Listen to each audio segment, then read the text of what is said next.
Hey there, this is the Breakthrough Creative, and I'm your host, John McDavitt. Welcome on in. This is the place where we talk about the business of art and the art of business. And today I'm going to be talking with you about permission to succeed. Permission to succeed. And I redefine it a little bit in the episode, so you'll be able to catch that in a moment. I recorded it as I sat in for the usual host, Amy Rogers, who's the director of or SEA or selfemploymentinthearts.com.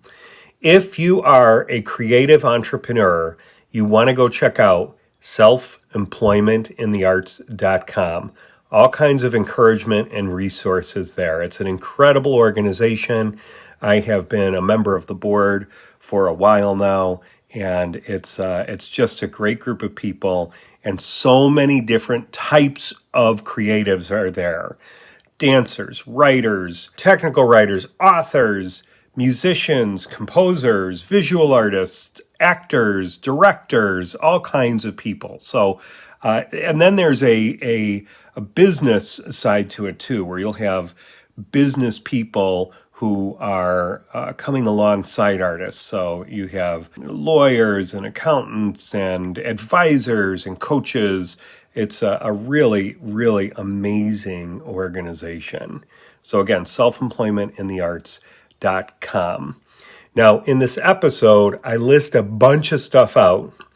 And if you're interested in that list, I'm compiling it together in a PDF, and you can email me at john@thebreakthroughcreative.com. John@thebreakthroughcreative.com.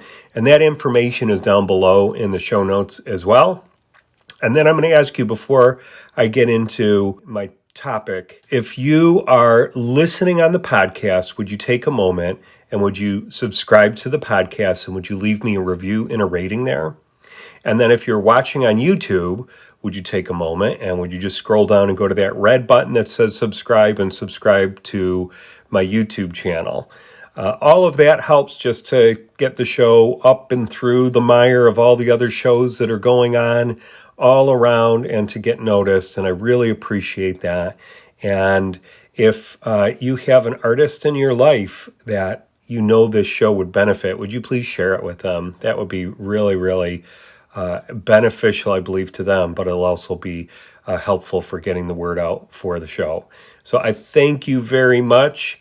And now on with permission to succeed. Welcome to Coffee Breaks for Creatives. I am not Amy Rogers. Amy is usually here hosting this, but she is on route somewhere in the States, traveling, and she asked me if I would host. So I'm thrilled to be here. I'm thrilled to participate in anything for SEA. It's so good. And, so she'd asked me, what topic would you like to cover? And, I thought about it for a little bit, and, some weeks went by. I was just kind of thinking, well, what would be fun to do? What would be timely? And I messaged her, hey, how about we talk about permission to succeed? And, I thought about that for a little while. Permission to succeed is a really interesting concept, because I don't think we really ever think about that. What we often think about what's in our way, or why we can't do something. And I know I'm generalizing, but I bet a lot of you would agree with me about that. Why can't I get to where I want to get to? Or why can't I, pursue a living as an artist? Why can't I make money as an artist, whatever your art is? And I think that there is something that is really, I think it's a very real thing that can live in many of us. And it's at least something we need to get past when we start to explore the idea of making a living as a creative. it's at least something that we think about and encounter, and maybe it's made even a little bit more real when we start to share with people, hey, I'm going to be an artist, or I'm going to be a musician, or I want to play for an orchestra, or I want to make movies, or I want to write a book. And you'll encounter people who that's like, it might as well be a fantasy story, right? Or like telling people that you're going to become a sorcerer. they they don't understand it, and you can hardly blame them, because creating seems like magic. I mean, it seems like magic to me at times, because I don't know where a lot of the stuff comes from, but I know it's intentional, and I know that it takes work, and you have to be moving toward it if you want to get better at your craft. And then if you want to, add that to business and income, you have to be moving towards something. So you've got to be pushing both of those ahead, right? And depending on what kind of background we've grown up in, or what kind of environment we find ourselves in, we may have an easier path to success, or we may have a more challenging path to success. We may have parents or relatives, or just an environment that looks down on the arts, and or is very concerned that we can't possibly make a living at it. And that can come out of love, that can come out of a place of, hey, I'm really concerned for you. How are you going to figure this out? And if people don't know how to do it themselves, and they want to make sure that their loved one, who is dealing probably with all kinds of other things as we're growing up, right? And then you add that to the mix, it's kind of a wild hair that can be scary to people who want to advise us, or want to be able to advise us. And that can be a tough one to get past.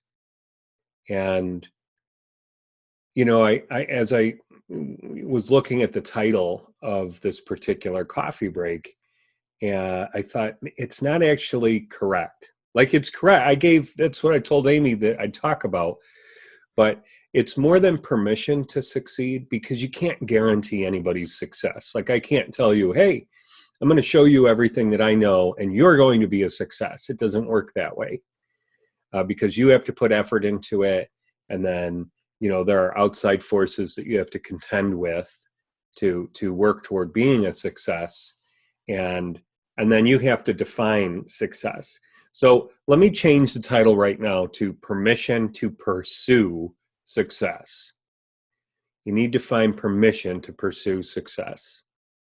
And then, you've got to define what success is to you. Because if you're going to pursue something, if you're going to go fishing, Steve Rogers, Amy's husband, is this incredible fisherman.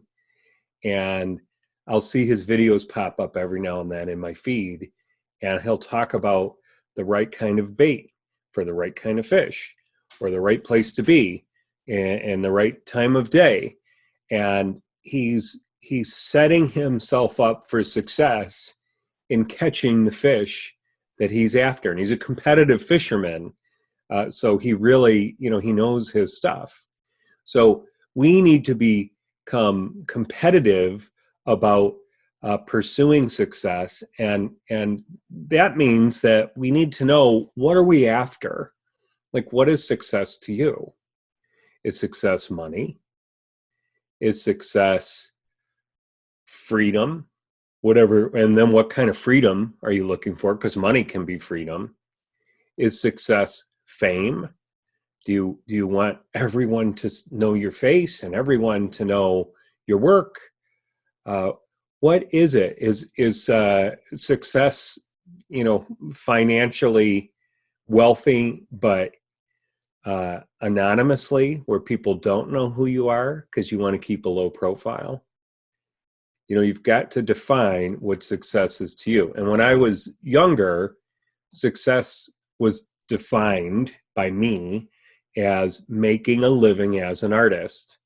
So I needed to be gainfully employed through the work that I crafted for my clients. And I got there, and then I changed my definition of success along the way. Now success looks like enough financially. I still want to be making a living professionally from my craft. But, I've got a wife and a son, and I want to see them do well. And I'm pursuing other things in my life apart from my art. So things can change. And, you've got to, I guess you don't have to do anything, but it's wise to be aware that the importance of things can shift up and down.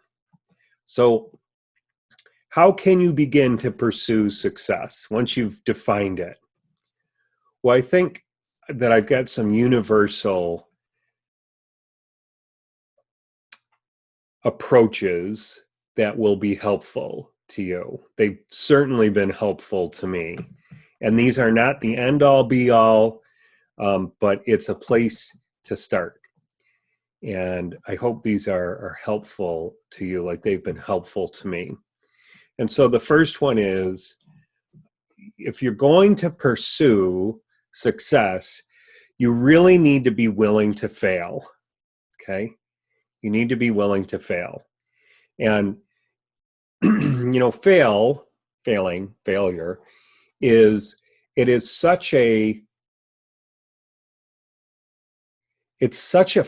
has such finality to it. When you fail at something, or you get an F, or it's like you make a mistake so big there's no recovery. So I think I'd like to do another redefinition here, and maybe redefine failure for us, because I think that's the easy go-to. It's right. This isn't working out. I've failed. Well, I think we need to redefine failure as a hurdle. Need to redefine it as a hurdle. And why is that? Well, it's because, the only permanent failure is something that is unchanging. It's something that you can never change. And that may be out of your hands, okay? But if you have a hurdle that you need to get past, like let's say you are an illustrator and you're not making money illustrating. Well, I would be thinking to myself, how can I get my work in front of the right people who can use what it is that I do? So I would then make a list of all the potential opportunities for my work. So if I'm an illustrator and I want to work in say, graphic novels, I'm going to be starting to make relationships, reaching out, trying to get into contact with people who are in the industry, and not necessarily other artists. Other visual artists are good, but I'd be trying to get in touch with writers, with publishers, the publishing houses that actually own the titles. I would be trying to get in with people who have sway, people who have information, and they are in the business of producing graphic novels.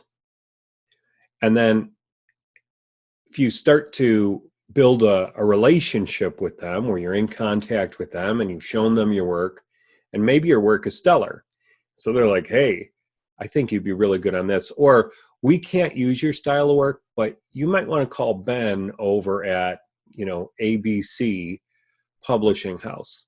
Or you might want to call Tina, who's a writer I know, and she is looking for a style just like yours. Maybe you guys could do something together. So you're trying to find ways to get over the hurdle of not having any graphic novel work. And these situations that you can find yourself in when you reach out to people start to make opportunity for you to be able to get your work published and then to earn, because ultimately that's where you want to be, right? Maybe you just want to be in getting your work published. I don't know. But for me, I'd want to be able to make a living from it. So I'm just going to assume that for now. So be willing to fall, right? Be willing to fall, but then be willing to get back up and find a way over the hurdle or around the hurdle or past the hurdle.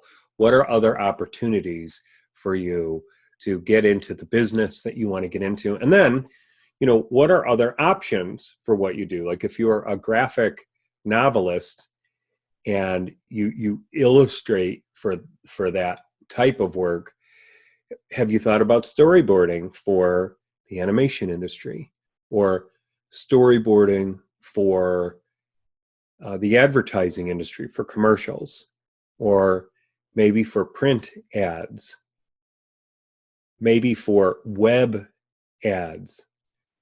Where else can you put your work to good use and then find another resource for your income? I mean, I had no idea that I was going to end up designing toys and designing product and working in Illustrator and Photoshop when I was back as a teenager making molds of faces and making prosthetics and working toward getting into special effects makeup and airbrushing t-shirts. I had no idea that those two skills of mine were going to turn into my source of income, which, those became like cousins of the things that I'm able to do today. And it's pretty amazing when I look back that I didn't know, but I was moving ahead and I was working to get over those hurdles. So be willing to fail or redefined. Be willing to get back up and find a way over the hurdle, the thing that's blocking your pursuit of success. All right, the second one is be willing to be embarrassed. Be willing to be embarrassed. Nobody likes being laughed at, okay?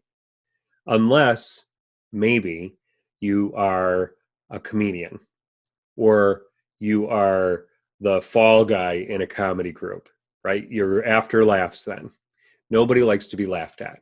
And nobody wants to be embarrassed. You don't want to be caught being a fool. You don't want to be played for the fool.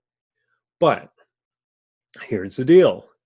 If you're not willing to be embarrassed, then you're going to put up all kinds of protection around you so that you don't take any chances that could lead to embarrassment.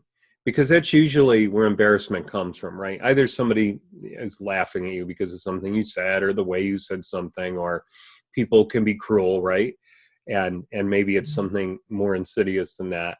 But in general, I'd say when I've been in a work environment, I had an experience where I was just into the toy industry and I was working at this company for a few weeks, and we would have weekly meetings. And I was an illustrator who understood product. And so I would make the pretty pictures of everything, which is awesome. It's right where I wanted to be. Was making money, had insurance, all that. And it was a great step into that world. And we're in this meeting, and there is the president of the company, the vice president of the company, my boss, the graphic design people, another product designer, me, and an engineer. And there may have been a maybe there were two salespeople. And I remember everybody knew each other. I'm the new guy, and I'm extroverted, and I can fit in most places, but I didn't know everybody that well. And I was still not in the inner circle. And I remember the engineer started talking about a choke tube. So in the toy industry, you have these little tubes that are, I don't even know what the diameter is, but they mimic the size of a child's throat. And if any small parts from a toy can pass through that tube, then you've got an issue. It has to be too big to be able to enter the windpipe of a child. Well, I had no idea what it was. So I stopped the meeting by asking, what is a choke tube? And you could hear the crickets, man. It was bad. It was really bad. Everybody just looked at me. And then the chief engineer looked at me and said, he leaned forward. He said, you don't know what a choke tube is? And, boy, that's a crummy question to ask somebody, isn't it? Because the emphasis is on, oh, you don't even know what you're doing, or you don't belong here, or, it's certainly not inviting you in. And maybe a better way for him to have done that would be, so a choke tube. And then he just would explain what it is. And then we get past it. So if you're ever in a situation like that and you're kind of ahead of the game of some other people, don't make them feel belittled, okay? Just help them out. Throw them a bone, because you've probably been in a situation like that, or you're going to be in a situation like that, and you're going to wish somebody threw you a bone. Throw a bone to somebody. Give them a life preserver. So here I am, and he asked me this question, you don't, or it was more of a statement with a question at the end of it. You don't know what a choke tube is? And, was I a little embarrassed? I guess internally, but I was a little bit more irritated by the question. And so this comes back to like maybe personality types. Like we're all a little different the way we're built. And I'm built to be affable, but if you're going to call me out on something, then we're going to meet in the mat and we're going to have a little talk. And I didn't mind if they fired me with my response, but I just said to him, no, I don't know what a choke tube is. I've only been in the toy industry for a couple of weeks. Can you tell me what a choke tube is? And he leaned back immediately and said, oh, well, a choke tube is, and then he explained what it was. And so a couple of things happened in the midst of that. One, I completely admitted that I did not know what a choke tube was, right? And the embarrassment was gone. It was like, no, I'm not going to try and backpedal. I'm not going to try and cover up why I don't know what a choke tube is. I just simply don't know what a choke tube is. And implied is you guys hired a toy designer who doesn't know what a choke tube is. So it's up to you. You missed that. And now you need to educate me. Educate me, please. And I gained some respect around that table as somebody who was a straight shooter and just wanted to know the information that the engineer had so I could help. I just wanted to help. So, you're going to be in situations where you get embarrassed or you stumble over your words, right? And you say something silly or inappropriate. And somebody's going to jump on that and they're going to want to embarrass you. At best, they want to laugh. At worst, they want to humiliate you.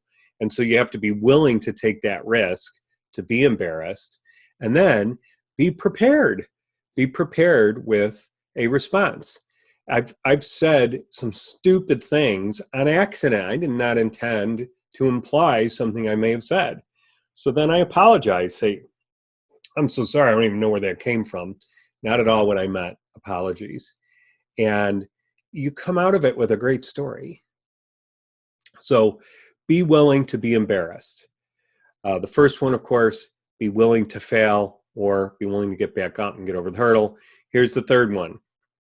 And I may have covered this a little bit, but it's still really good. And it kind of goes with the first two, but it's like a cousin of the first two. So be willing to be wrong and to make mistakes. Be willing to be wrong and to make mistakes. I remember one time I was working on a project and I put the wrong dimensions on this simple little cup. I think it needed to be 3 inches by 2 inches, and they had a certain parameter set on it. And somehow, reading my notes, I had I had put down 3.5 by 4 inches, and which was a mess. And my client, fortunately, was a really good person, and she said, "Hey, dude, this is way off. Like this is like a $6,000 mold that would have been made. It would have been way off." And I said, "Oh, I'm so sorry." And she said, "Well, we caught it. It's okay, but just be aware." And so I fixed it. I apologized, and that didn't happen again. But it wasn't anything I intended. I was mortified that it happened, but I fixed it, and they kept working with me. No issues. Fixed it. I had another time where a client called me up, and they were upset about a different kind of measurement issue in what they were doing, or maybe it was the actual, like a font type or something like that. And it was somebody I worked with a lot, and she was saying, she was trying to figure out, how did we get to this point? And she said, "Are you sure it didn't start with you over here?" And I said, "No, not at all." And I'm looking through my files, and I'm going to my first file, and I'm like, "Nope, nope, it's all fine all the way through. I don't know where it changed." And she said, "Okay." And so then I'm digging, because now I'm really interested, like, where did this happen? And I went back far enough, I found out it was me. It was my issue. It was my fault. So I called her right back. I said, "Hey, I need to apologize to you. I went back a little further, and I found out it was me. It was my mistake. I'm so sorry." I said, "I'm going to fix it." And she said, "Okay, thank you very much." And it took me an extra day, and I fixed it for free, because I'm not going to make them pay for my mistake. But I fixed the problem, and then they continued to work with me. So, in a situation like that, what's the benefit? Well, the benefit is, I've got a client who knows that, A, I'm going to be genuine. Okay. I'm not going to lie. I want everything to go well. And if you lie, people are going to find out anyway, because liars usually, they keep lying to cover their tracks on other projects, and it's just not a good place to be. So if you find that you have a propensity to stretch the truth, or maybe out and out, bend the truth, lie, I guess, bend the truth is a really nice way of saying lie, right? Don't do that. Tell the truth. Tell the truth. People want to work with people they can trust, and if they find they can't trust you, they're not going to want to work with you. So, the other thing, and maybe the most important thing, is that when I noticed it, I called and apologized right away. An apology is a really powerful tool. And I don't mean manipulative. I mean, it's a really powerful thing to use in your work, and in your life, and in your relationships with friends and family. If you're somebody who is cheap with apologies, there's only so far you can go relationally in life. And that's not just like at home. Like, I'm talking about out in the world and out in the business world. Okay. So apologies are good. And then finally, I had this, it was on the tip of my tongue. And what was I going to say? It builds relational equity with your client, because they know that you are a straight shooter, that you're willing to own your actions, right? You're accountable for what it is you do, the work you do, the good work and the bad work. And then, last but not least, if you'll fix your mistakes, oh man, people are going to, like, put you up in the highest of the high places to use you for what it is that you do for them. So those are really, really important elements to be aware of. Okay. The being willing to fail, or keep pursuing getting over that hurdle, being willing to be embarrassed. Maybe willing isn't the best word for that. Being willing to get over being embarrassed, because we're all going to get embarrassed, right? We don't want to try to be embarrassed, but we want to get over it or get past it when it happens. And then, of course, be willing to admit we are wrong. when we make mistakes, and then to fix those mistakes. And you know what? I think I got one more that I'm going to throw in there before I go into a few proactive actions you can take to pursue your successes. And that is, be willing to pivot. Like, let's say you're actually coming up against failure. Like you can't get over the hurdle, and for whatever reason, it's not working for you. So now what are you going to do? What are you going to do? You got to figure out, are you just going to give up? Or are you going to go look for a different hurdle? Are you going to go in a different direction? So, be willing to pivot. When I was 21, I went to San Francisco and interviewed with Lucasfilm. And I went to LA right after that, and I interviewed with a bunch of effects shops. And Terminator 2 had just come out. Jurassic Park was on its way. So the digital era was upon us. And I was looking at practical effects, right? Physical effects, makeups, characters, animatronics. And I saw, I don't know why I saw this, but I just saw the writing on the wall. I thought, this is going to be a challenge. It's going to be a challenge to make it in this world. It's just what it feels like. And I had determined that if I didn't get hired by one particular studio, that I was not going to move to LA. I was not going to pursue it. I didn't like LA. I'm from the Midwest. I didn't like the way it felt. I didn't like the bars on all the doors. I just, there was something about it that felt, it didn't feel right to me. And it's San Francisco. I mean, and it was all so expensive, but I would have stayed for this one studio. And frankly, I guess if there were a couple of other places, if Lucasfilm had offered me a job right there, or if I had another one that offered me a job, but it seemed like how it worked back in the day, and it seems like it may be similar nowadays, is they don't hire you before you move out. You got to move out there, and then they see that you're going to be there, and then you're proximate, and then they plug you in, and then they see if you fit. So I came back home, and I was airbrushing t-shirts, and I was trying to decide what to do next. And I realized I didn't have the kind of love for special effects makeup, for sculpting everything, for making the molds, for doing the actual makeups, gluing the stuff on, working with the paint. It was all incredibly messy. I don't mind a mess, but it wasn't really my comfort spot. Where I was really comfortable was with the pencil and with the airbrush and with painting and drawing. And I determined that was going to be my pursuit. So I made a pivot. And it was challenging to make the pivot because my whole life had been built on the story that I was going to become a special effects makeup artist. And I was looking forward to polishing those Oscars, And so many people knew my story, and they knew that John McDavitt he's going to make it in Hollywood. And people had kind of built up this story around me, or at least that's what I thought in my head, because I think we often think that people are actually thinking about us and what we're doing a lot more than they actually are. And probably by 95% we're off. Like maybe that's a high percentage. And I mean, 5% of the time people are thinking of you.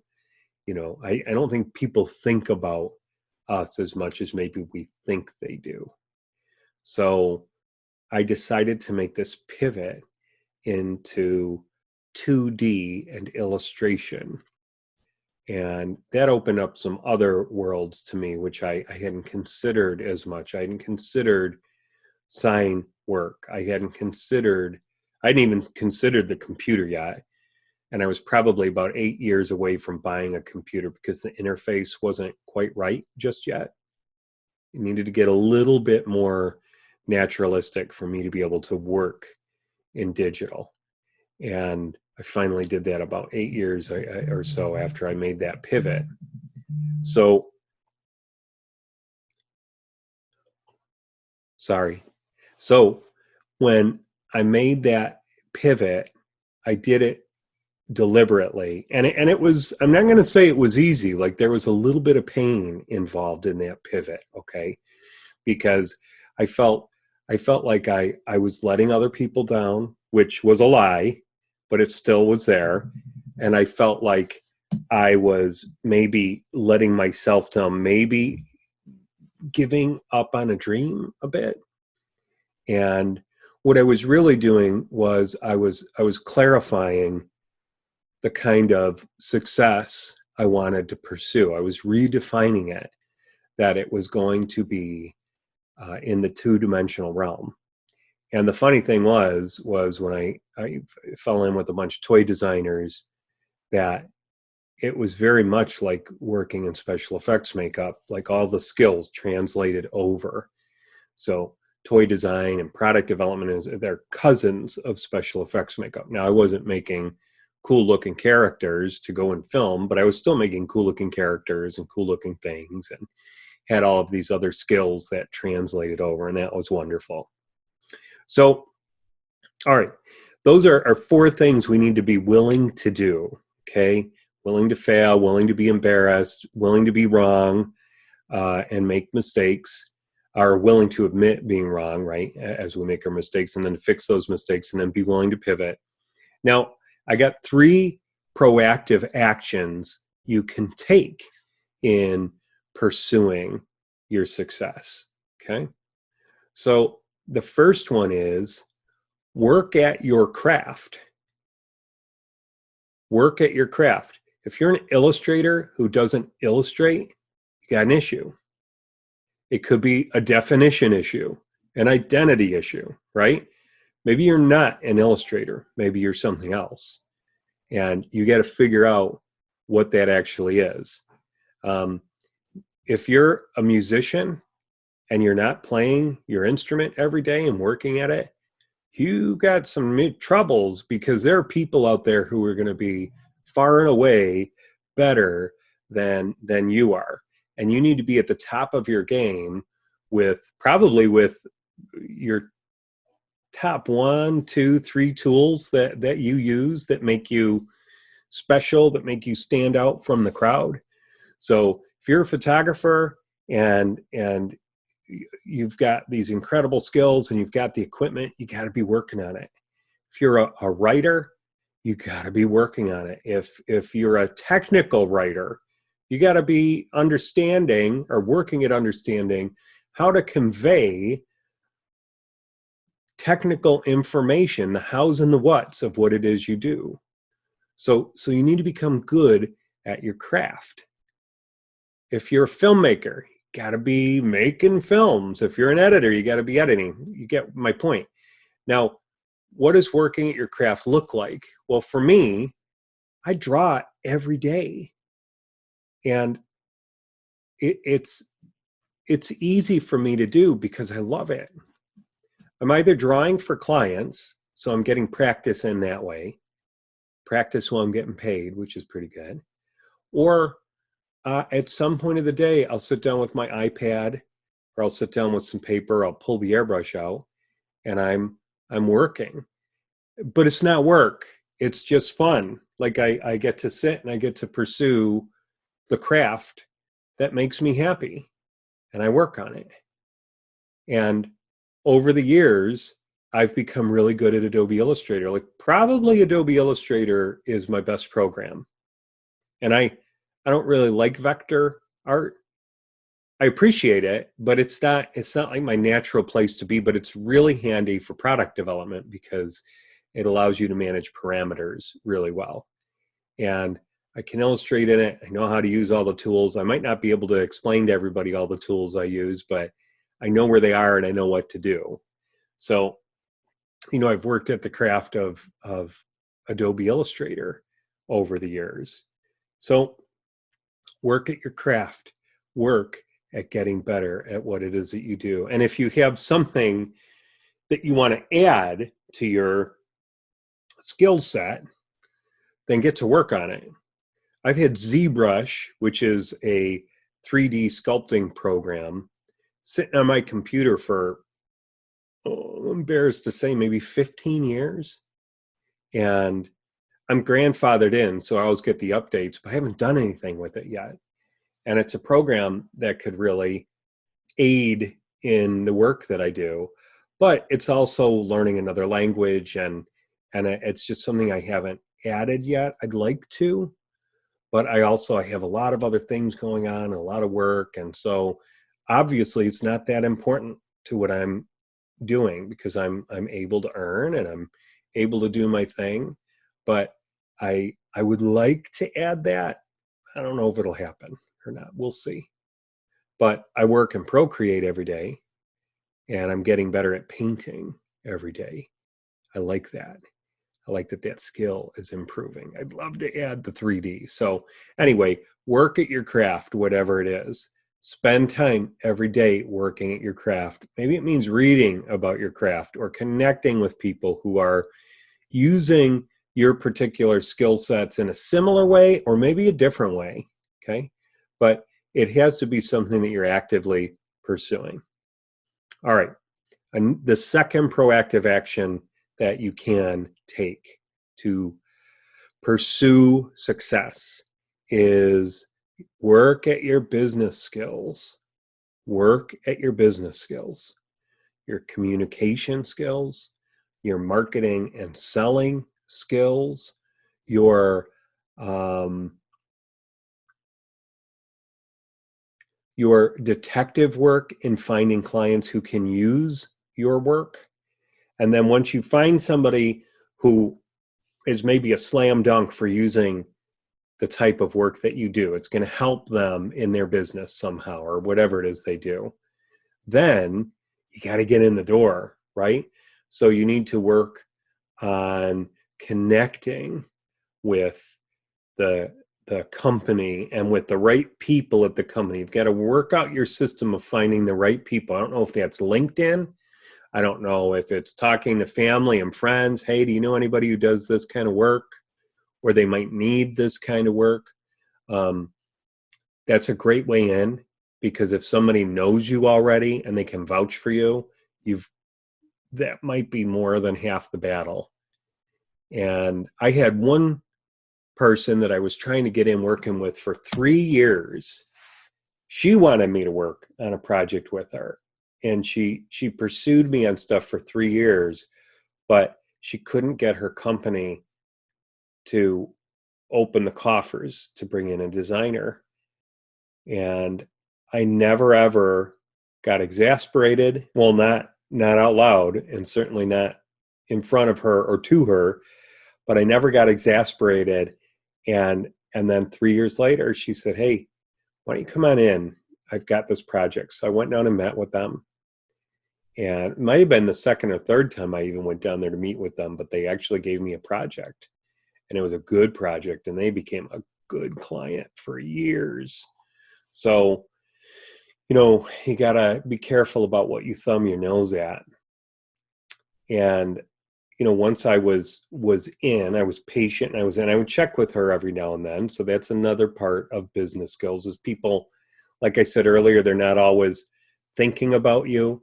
Well, in the business world, unless they have a problem they absolutely know you can solve, they're not thinking about you at all because they got stuff to do, right? If you've got a job, you know it. You got stuff to do. You got tasks you got to take care of. And then in the midst of that, you wake up in the morning, you've had a bad day, and you find yourself, thinking about that. You're lingering on that, so you're distracted from work, or you're not feeling well, or you're tired, or whatever it is, or you got something you're looking forward to, and so you're not fully available at work. So people aren't always thinking about us, right? So you got to work at your business skills. And I would say that a big part of framing that appropriately is your professional interactions with clients, existing and potential clients. Really important. How do you write an email? How do you write a quote with terms for the job? How do you manage difficult interactions? How on top of somebody's project are you? You want to be the person who's in there taking care of all their stuff. And by that, I guess, let me clarify. You want to be the person who is on top of the project. You know when things are due. You know when it feels like it's falling behind. You know if they still owe you something. You know when you owe them things. You know that you owe sketches by Monday at 2, and those have got to be in there because they've got a 3 o'clock meeting with management, and they're going to make decisions based on your progress. And you want to keep your client clued in along the way so that you're not just drawing stuff that doesn't work. You need to have stuff that is going to be applicable to their meeting. So you need to be on top of everything and know what your deliverables are. That means somebody hires me to do an illustration for them. I'm asking them, when do you need it by, and what do you need from me? Do you need hard copies or digital? Am I emailing it to you as a PDF or a JPEG, or do you need a workable AI file that you're going to hand off to your graphics people and they're going to be able to manipulate it? Do you want me to get to complete final, or is this conceptual? Because conceptual is different than final. So you need to know your terms. You need to know what the client needs. You need to know your glossary of terms for whatever it is the client does. And, all that comes from working at your business skills. And ask questions if you don't know what's up. If you don't know why they've asked for so. I've left meetings and realized, oh, I need some more information. And I'll call them back and ask again. And that's important. Or if I zone out in a meeting because I'm thinking of how something would be built and they've been talking for a minute, I'll say, I'm sorry, I was considering the implications of what we're discussing for what I need to get to you. And my mind went off into a design rabbit hole. Could you please tell me again? Could you repeat what you just said? I want to make sure I didn't miss anything. And then, in regard to working at your craft and working at your business skills, the third proactive action you can take is become highly relational. And that can be a really tough one, right? Because some of us are shy, and some of us are introverts, and some of us are extroverts who don't know when to be quiet. And some of us like to tell jokes that our family and friends think are funny, but they're not going to really work in a professional setting. So there's a lot of learning that happens in relationship. And, if you want to become relational, it's probably wise to be ultra on your guard, be polite, be willing to help and to answer any questions, be willing to ask questions. But then, I'll see a new client, and I'll say, if we're in pandemic, right? So it might be a Zoom or just emails. How's your day going? How's your day? And sometimes they'll just respond with, my day's fine. How's your day? And I don't dig any further. But they may say, oh, you know what? This past weekend, we put flooring in the house and everything's a mess, and I'm not quite sure what to do with myself. I'm actually coming to work because it feels more comfortable than being at home. Well, a few things have happened there. One, I've gotten to know a little bit more about my client, and I've learned that they are having some work done in their house. So that's kind of exciting to them, but it's also an imposition. And my client is probably someone who doesn't like messes. So that's going to inform me how I'm going to present my work to them and how I'm going to write my thoughts down to them. Everything, I want it to be clear so that somebody who's more organized than me, which is probably everybody, more organized than me, is going to see that I value organization. And so that's going to tick a box off for them. and there's a greater chance that we can develop a relationship that's going to last longer, as opposed to me being chaotic and they're going to be like, well, I don't want to work with somebody who's chaotic, and then they don't hire me for another project. So I want to work on building relationships with my clients, A, because I like people, and B, because people like to work with people that they like, and C, people will refer vendors to friends of theirs or people within the company if they like you. They will be a cheerleader for you. And that is really, really important. Now, what if you're not highly relational? What if you're shy? What if you think you're going to say the wrong thing? Well, I'd say then you've got to work at your craft of relationship, right? Maybe you join a club somewhere. That's something that you like, you've always wanted to do, and you're going to work as part of joining this club. You're going to be more relational. You're going to engage more with people. And if you're an introvert, you're going to want to manage your skills, or your energy around interactions, because I know that interacting with groups of people and sometimes even one-on-one can be exhausting. So you've got to figure that out. If you're an extrovert, you've got to figure out how to manage your personality, because your personality may be very large. And so you've got to, rein it in a little bit, or maybe a lot of bit. Okay. Maybe you do impromptu Zooms with people, not strangers, but maybe you find somebody and you want to talk to them. There's a copywriter I met on Twitter, and I really liked, I was following him, and I really liked his posts, his tweets were pretty cool. I thought, this guy's sharp. And he just put a book out. And, I have a show where I interview creatives, and I thought, okay, I think I'd like to have him on. So I messaged him on Twitter, and I asked him, hey, you want to connect? It'd be nice to chat with you. I'm an illustrator. And so we visited later that week for an hour, and it was just a great conversation. Really good guy, really interesting to learn more about his business, about his book, about copywriting. And, I've built a relationship, albeit very young, but who knows where these things go, right? So, I've Zoomed with him. Try to meet in person if you can. That's really important. Obviously, pandemic makes everything weird right now, so you've got to figure out how you're going to do that. When you meet with someone, maintain eye contact with them for a while.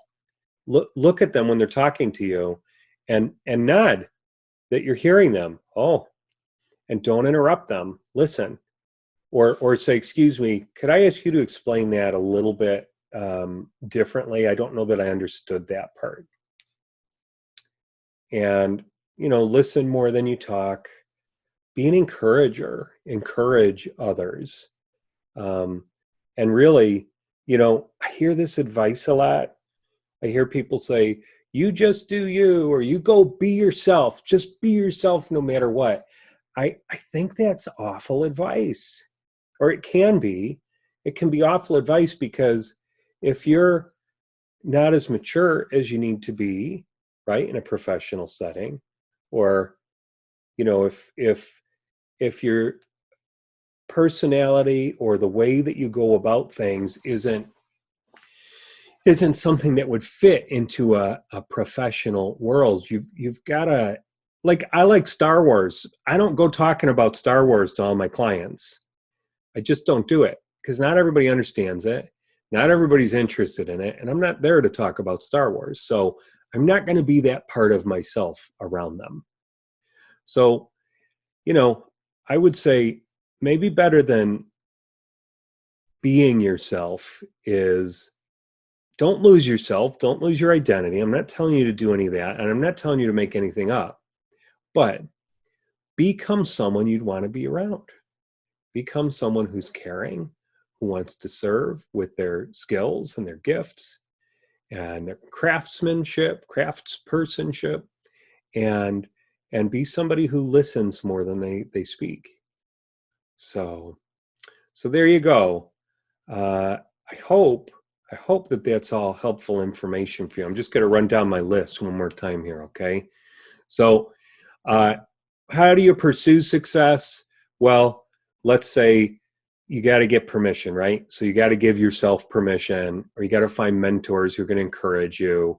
You've ultimately, I guess, and I never addressed this, and this is what we call it. You've got to give yourself permission, and you got to claw through that. It may be more than others do, but you got to give yourself permission to not just be successful, because it doesn't work like that. You've got to give yourself permission to pursue success, whether you got a college degree or not, whether your skills are raw or not. You're just starting to build and pursue, right? Whether you have 1,000,000 clients or not. And then how do you pursue it? Well, you got to define what success is to you, because believe me, whatever you define it as, whether you've made it very clear or not, you're going to go down that path. So you might as well define it clearly. Then you need to be willing to fail, or get up when you fall down and jump over that hurdle, find a way to get through the hurdle. You've got to be willing to be embarrassed. You've got to be willing to admit when you're wrong and that you've made a mistake, and then to fix it. And then if things aren't working and you know that you need to make a pivot, you got to be willing to pivot. And then 3 proactive actions you can take in the midst of all this is, and this is ongoing, right? Work at your craft. Work at your craft. You can control that. Work at your craft and get better at what it is that you do. Again, work at business skills. That's the second proactive action you can take. Work at that. Work at communicating well, at marketing, at selling, at writing a great email, at being able to hold a conversation with the client, ask the right questions, and know when to be quiet and listen. And then 3, become relational. Become someone you would want to be around, and someone that you would want to hire to solve the problems that it is you can solve.